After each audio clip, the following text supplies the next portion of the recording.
the bass for a while there. Yeah. Happy New Year. Woo! Can you see the light? Blessed are your eyes because they see, and your ears because they hear. 2020, hindsight. 2021, 2022. Yeah. Those of us that were hoping for something new in this world, things to be different, this may be a repeat. But, this day marks 4 years to the day since my dad passed away. And I have a lot of memories. I still have his voice on my answering machine that he left me 4 years ago. And occasionally I listen to it. It's nice to have those kind of memories. We do that to remember people. We have cards, letters, pictures. We may even have some videos. But let's turn to Ecclesiastes 1:5. They've started a new thing called digital cloning. I have a friend that was kind of talking about this from my school. But it's an interactive memory. And it somehow clones the personality of the person, their voice, their expressions, and personality. Even like FaceTime. It's just like they were there in person, like Siri or Alexa or Google. And you can interact with different voices in personal ways, and they answer questions. Based on recordings, videos, pictures, even sermons or speeches. And even live interviews, if the person's still living. This data can be used to create a simulated FaceTime on-demand video when the person does pass or even loses their abilities to communicate because of dementia or Alzheimer's.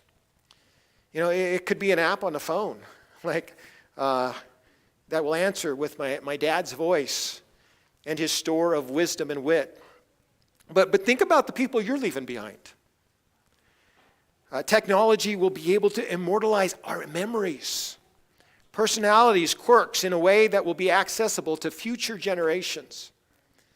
Would it be nice if someone we love did that for us? They can laugh at our jokes. When we got a problem, we can bring it up and they can cry with us. And interact the way they did when they were alive. And if an argument gets too heated, you can turn off the power, right?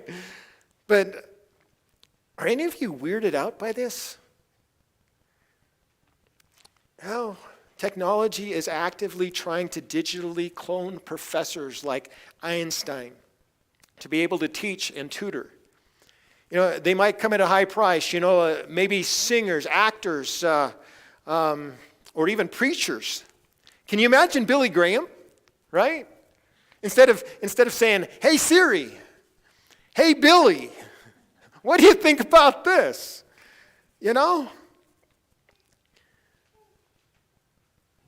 Surveys show that more people would like themselves to be cloned than to have a memory of someone else.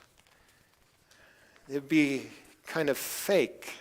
Why would they want a fake person run around pestering them? John Song, one of my old schoolmates, wrote, "Doing so could recreate genius minds like Albert Einstein based on his life's writing, speeches, and mannerisms. So yes, there could be a potential versions of Einstein teaching physics at different universities or versions of Steve Jobs leading innovation labs at various companies. But digital immortality could not be just for the super intelligent and gifted. A few thought leaders in this field believe that regular humans will be able to upload their brains to the computer by 2035 to 2045 timeframe. That's close. This technology is moving fast, and science is hoping to be able to eventually immortalize even further to carry the person into an ongoing digital consciousness. Isn't that crazy? eternal life in this reality. 2020, 2021, 2022. Round and round we go.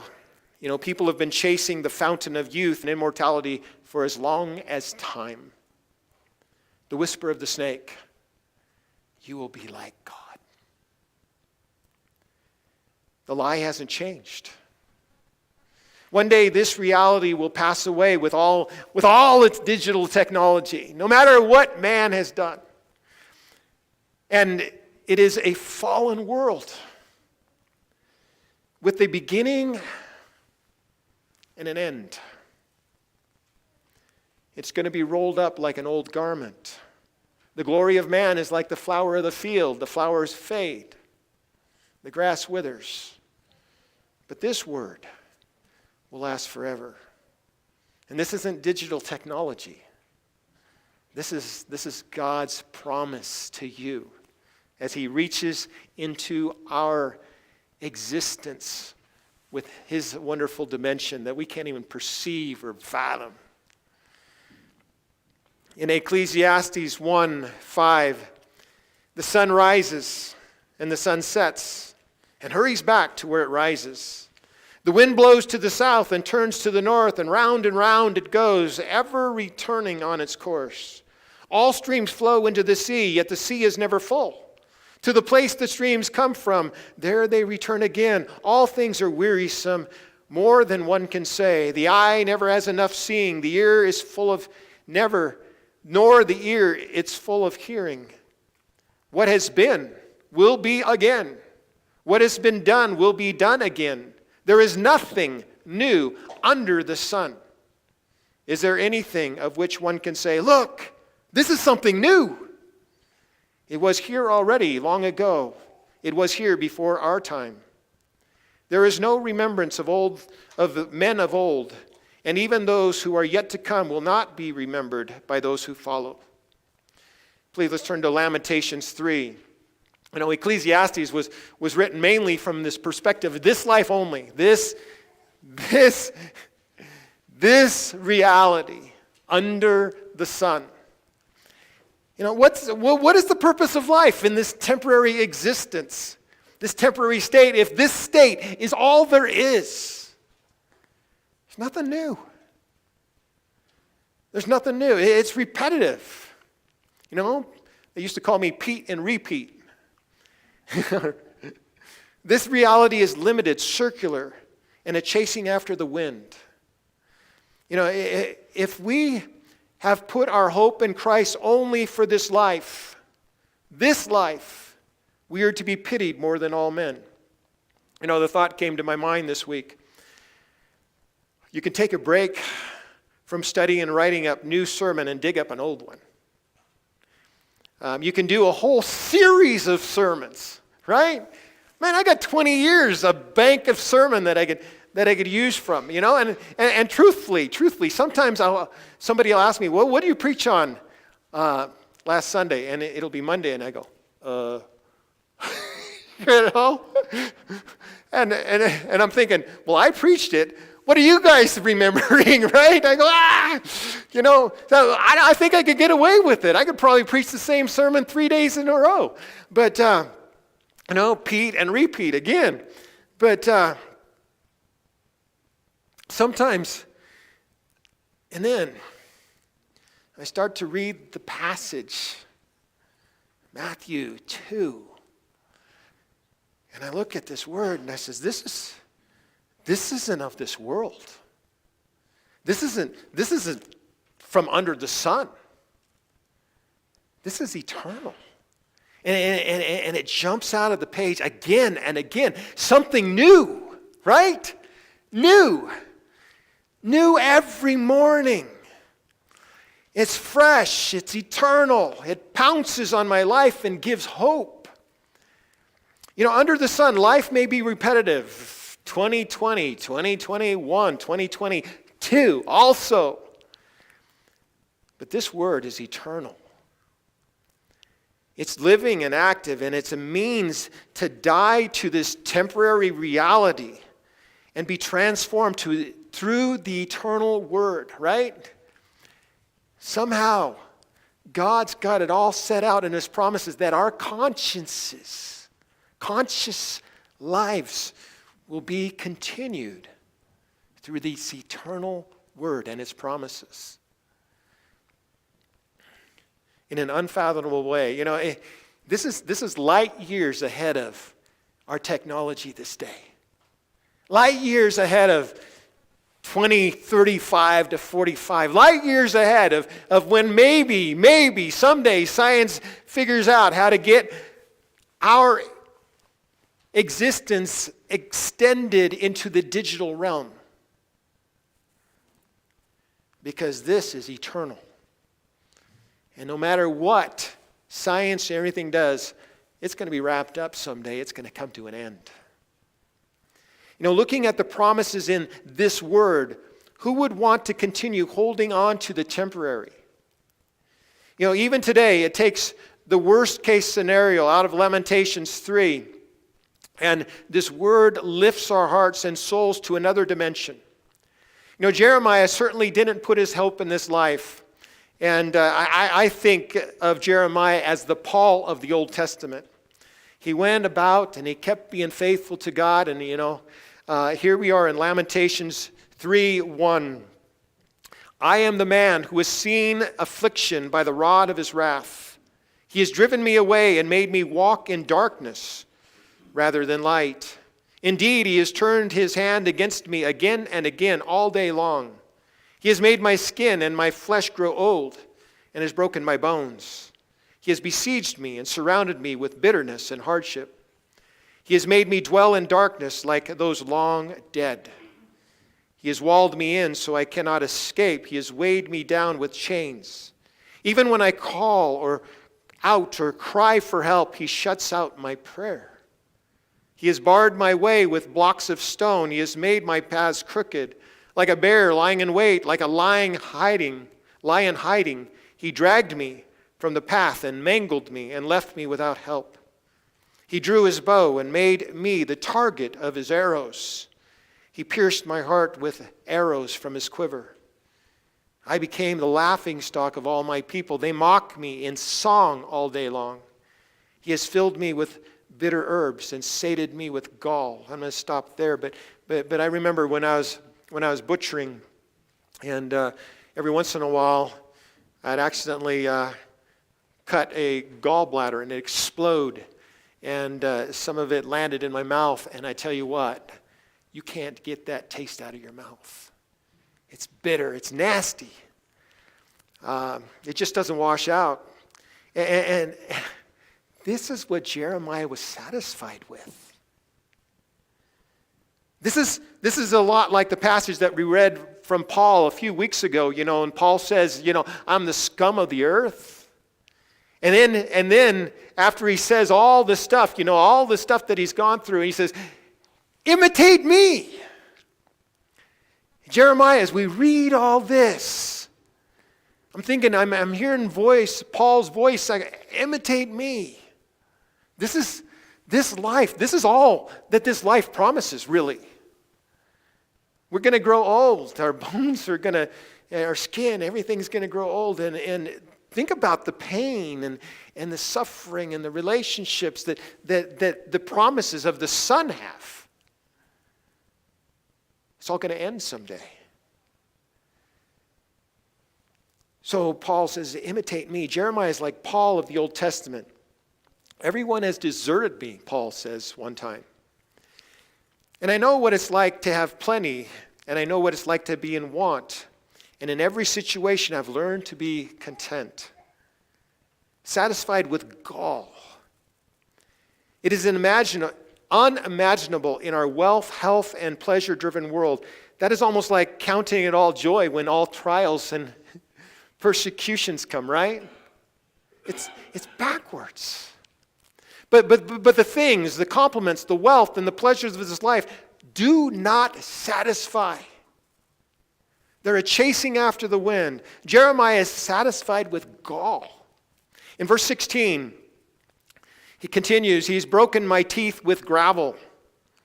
He has trampled me in the dust. I've been deprived of peace. I've forgotten what prosperity is. So I say, my splendor is gone, and all that I had hoped from the Lord. I remembered my affliction and my wandering, the bitterness and the gall. I well remember them, and my soul is downcast within me. You know, that gall, this bitter taste is hard to forget until it is eclipsed by something so good. And in verse 21, Jeremiah says this, "Yet this I call to mind, and therefore I have hope. Because the Lord's great love, we are not consumed, for his compassions never fail. They are new every morning. Great is your faithfulness." You know, there's nothing new under the sun. It's a repetitive chasing after the wind. Round and round we go in a self-contained reality. But outside this dimension is a hope that transcends the vilest of conditions. And Jeremiah just lays it all out. And in verse 23, it says again, "They are new every morning. Great is your faithfulness. I say to myself, the Lord is my portion, therefore I will wait for him. The Lord is good to those whose hope is in him, to the one who seeks him. It is good to wait quietly for the salvation of the Lord. It is good for a man to bear the yoke while he is young. Let him sit alone in silence, for the Lord has laid it on him. Let him bury his face in the dust. There may yet be hope. Let him offer his cheek to the one who would strike him, and let him be filled with disgrace. For men are not cast off by the Lord forever. Though he brings grief, he will show compassion. So great is an unfailing love." You know, basically Jeremiah is saying, imitate me. This is good. Because there's hope. There's something new that's beyond this. And he gives us a way to enjoy. You know, blessed are you when men persecute you and say all kinds of evil things about you. Blessed are you. Enjoy it. Because great is your hope. Great is your hope. Let's turn to Matthew 2. These are the words of Jeremiah. I mean, he did exactly what God asked in this temporary life experience. He lived in hope. He was satisfied. You know, there's no way he wanted to preserve this materialistic way of life. Not the way it was going for him. And he saw life for what it truly is.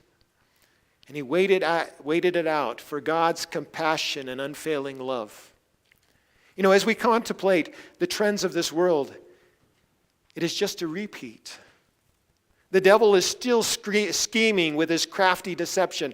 The Antichrist is still looking for a way to circumvent God. It's in our nature. Man wants to be immortal and in control of his life. How's that working? Right? Can you imagine if we did become immortal? And you know, every once in a while, a person reaches his dreams. You know, like the rich guys out there, or the Super Bowl champions, or he wins the Golden Glove, or whatever. And then they reach the peak of their existence, and they go, "Oh.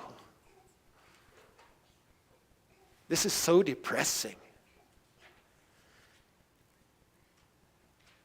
Man wants to be immortal, in control of his own realm. It just doesn't work. And when another king is introduced that will bring the original glory back to the kingdom, there's resistance. There's a battle. You know, there's another king. Well, I want to be the king.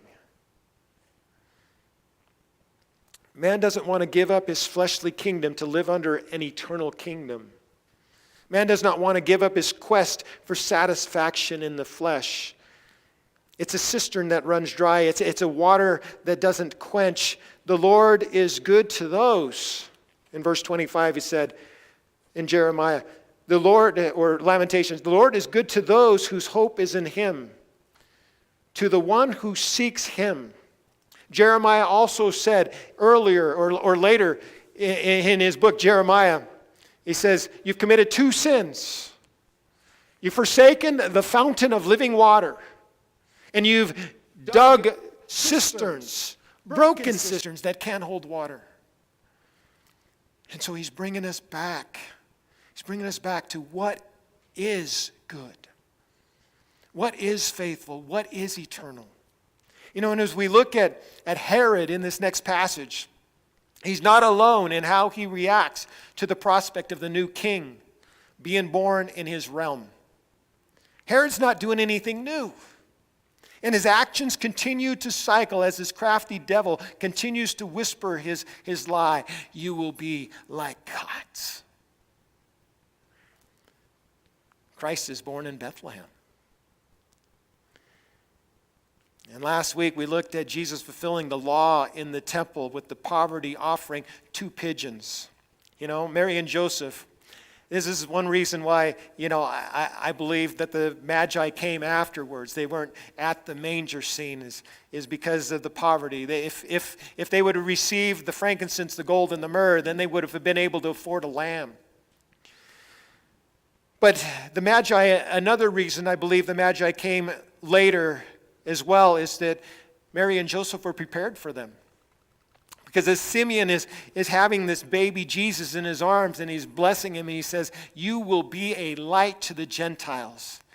And as Joseph and Mary heard this, and the light was already shining for the Gentiles, leading these wise Gentile Magi to Bethlehem. The Magi were Gentiles from the east. In Matthew 2, starting with verse 1, after Jesus was born in Bethlehem in Judea during the time of King Herod, Magi from the east came to Jerusalem and asked, where is the one who has been born King of the Jews? We saw his star in the east and have come to worship him. When King Herod heard this, he was disturbed, and all Jerusalem with him, disturbed. When he had called together all the peoples, the chief priests, the leaders of the law, he asked them where the Christ was to be born. In Bethlehem in Judea, they replied, for this is what the prophet has written. But you, Bethlehem, in the land of Judah, are by no means least among the rulers of Judah, for out of you will come a ruler who will be the shepherd of my people Israel. I'm going to stop there for a little bit, but the message of the king still disturbs people living in their own realm. Even in their own misery, they don't want to give up their way of life. And they continue to believe the deception that they will be like God. And in the process, they blind themselves to the prospect of living under the fulfilling kingdom. They would rather circumvent God's perfect kingdom to retain a miserable, circular, chasing after the wind existence and deception of false hope. In verse 7, then Herod called the Magi secretly and found out from them the exact time the star had appeared. He sent them to Bethlehem and said, go and make a careful search for the child. As soon as you find him, report to me, so that I too may go and worship him.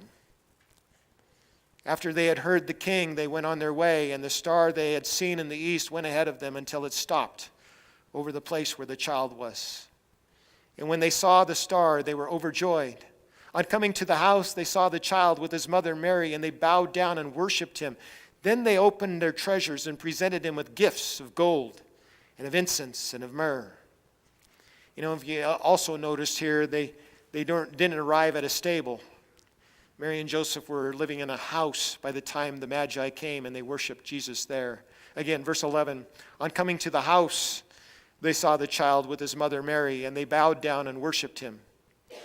Then they opened their treasures and presented him with gifts of gold and incense and myrrh. And having been warned in a dream not to go back to Herod, they returned to their country by another route. When they had gone, an angel of the Lord appeared Joseph in a dream. "Get up," he said. "Take the child and his mother and escape to Egypt. Stay there until I tell you. For Herod is going to search for the child to kill him." So he got up, took the child and his mother during the night, and left for Egypt, where he stayed until the death of Herod. And so was fulfilled what the Lord had said through the prophets, "Out of Egypt I called my son." This is the reaction of the king. This is the reaction of those whose hope is only in this world. This is our fleshly reaction. We try to circumvent did God really say? Do I really got to die to my life? Do I really got to take up my cross daily and follow Jesus?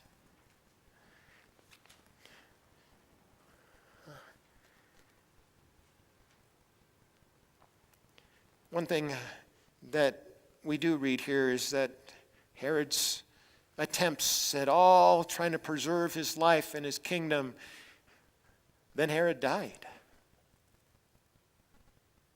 It didn't work. One day, our glory, whatever it is going to fall. And like our lives, our grass is going to wither. Why are we here? Are we here to preserve this existence? Or are we here to glorify an eternal existence? That's why God made us.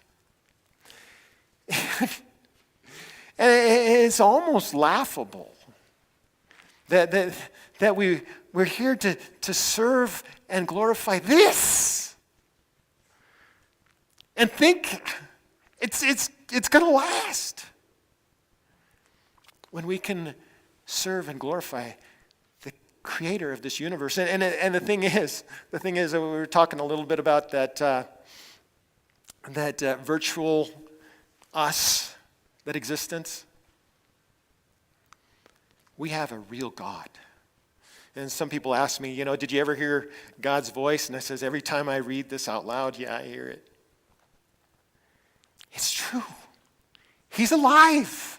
He's interactive, and we don't have to, oh man, my battery went dead. I can't talk to Siri anymore or look to see what. He's always there. He's always waiting for us. And at the end of the road, waiting for us to come. And he's always there with open arms. And he says, I'm there for you. And I want you to be with me forever in a relationship.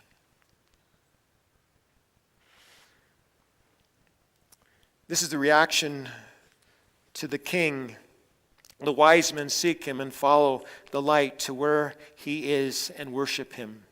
The blind, deceived Antichrist search for ways to kill him. In verse 16, when Herod realized that he had been outwitted by the Magi, he was furious. And he gave orders to kill all the boys in Bethlehem and its vicinity who were 2 years old and under, in accordance with the time he had learned from the Magi. Then what was said through the prophet Jeremiah was fulfilled. I heard a voice in Ramah weeping in great mourning, Rachel weeping for her children and refusing to be comforted because they were no more. They are no more. Let's turn to 2 Thessalonians 2:3. Yes, this world has many trials. There's so many ugly things going on. Immorality in the flesh will just prolong the pain and the suffering and the ugliness, wickedness and evil. What powerful men do in secret can make your skin crawl. Immortality, it's unimaginable. But even with this huge threat, the kingdom of life is preserved. the threat of this world wanting to squash us. The conspiracy of the devil is thwarted at every level. The Antichrist is alive and active. His deceptions blind and deafen the world in the flesh. And we must examine our own hearts to see why we seek the King. Why are we here? Is it only for this life? Only for this life? Or is it to worship? Really worship the King. In 2 Thessalonians 2:3, do not let anyone deceive you in any way, for that day will not come until the rebellion occurs and the man of lawlessness is revealed, the man doomed to destructions.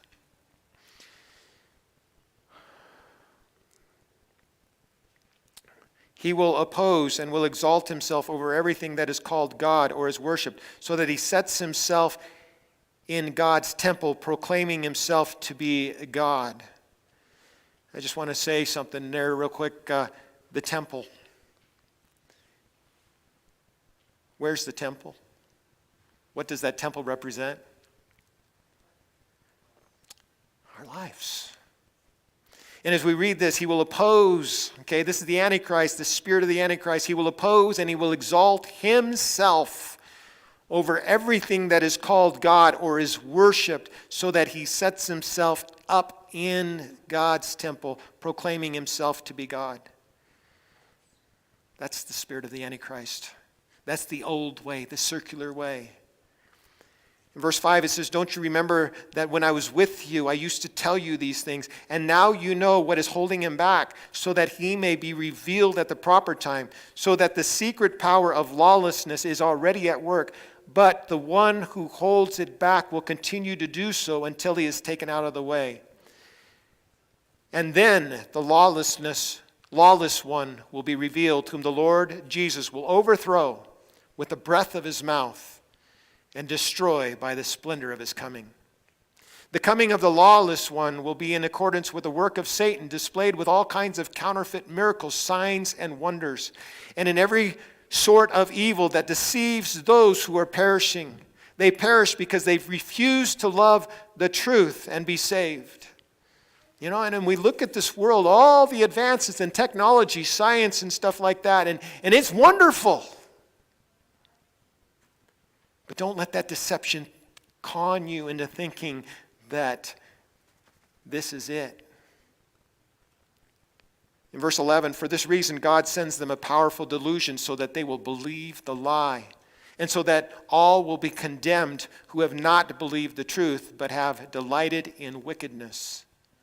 But we ought always to thank God for you, brothers, loved by the Lord, because from the beginning God chose you to be saved through the sanctifying work of the Spirit and through belief in the truth. He called you to this through our gospel, that you might share in the glory of our Lord Jesus Christ, that you might share in the glory of our Lord Jesus Christ. So then, brothers, stand firm and hold to the teachings we passed on to you, whether by word of mouth or by letter. May our Lord Jesus Christ himself and our God and Father, who loved us and by his grace gave us an eternal encouragement and good hope, encourage your hearts and strengthen you in every good deed and word.